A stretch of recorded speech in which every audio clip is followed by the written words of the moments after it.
నేను హైదరాబాద్లో ఉన్నప్పుడు వేరే దగ్గర బైబిల్ కాలేజ్లో ట్రైన్ అయ్యాను. సో 3 days ఉంటుంది, 3 days హాఫ్లు ఉంటుంది. అది కూడా 7 to 9 సేమ్ ప్రోటోకాలే. సో అందులో జాయిన్ అయ్యి కంటిన్యూ చేసినప్పుడు నాకు జాబ్ ట్రాన్స్ఫర్ అయింది. సో ఇంటికి వచ్చేసినాను. ఏమనుకున్నా అంటే దేవుడు ప్రణాళికలో నేను లేను కావచ్చు, అందుకే దేవుడు నాకు ఈ డ్యూరేషన్లో నన్ను కట్ చేసిండేమో అని భయపడ్డాను. సో నా కాలేజ్లో పరిచయం ఉన్న ఒక అన్నయ్య నాకు పోస్ట్ చేసిండు అన్నయ్యది. చూస్తే అన్నయ్య ఏజ్ చాలా తక్కువగా ఉన్నది. ఏమనుకున్నానంటే ఎవరైనా బైబిల్ చెప్పే వాళ్ళ ఏజ్ 50 above ఉంటుంది కదా. సో అనుకున్నాను నేను, అంటే ఇంత తక్కువ ఏజ్లో అన్నయ్య చెప్పగలడా అని అనుకున్నాను. అది కూడా 50 daysలో. అంటే మనం ఇంగ్లీష్ కోచింగ్ సెంటర్స్ చూస్తాం 45 days, 40 days, 20 days అని చెప్పేసి. సో ఈ మోడల్లో ఇది కూడా ఉన్నదా అని చెప్పేసి ఆశ్చర్యపోయినాను. కానీ ఎగ్జాక్ట్గా చెప్తున్నాను, 50 daysలో చెప్పగలిగే ఏకైక వ్యక్తి ఎవరు ఉన్నారని అంటే అది స్టీఫెన్ బాబు అన్నగారే. ఎగ్జాక్ట్గా ఎలా చెప్పాడనంటే ఒక చిన్నపిల్లోడికి స్పూన్ ఫీడింగ్ ఏ విధంగా తీస్తారో ఆ విధంగా చెప్పగలిగాడు.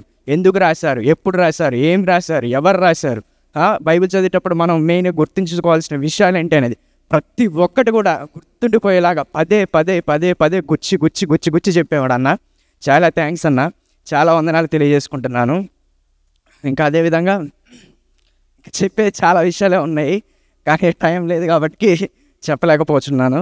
ఇంకా ఫీజు విషయానికి వస్తే, ఫీజు విషయంలో నేను 2 times పే చేశాను. అన్నయ్య చెప్పుకున్న ఇది పరిస్థితి అని.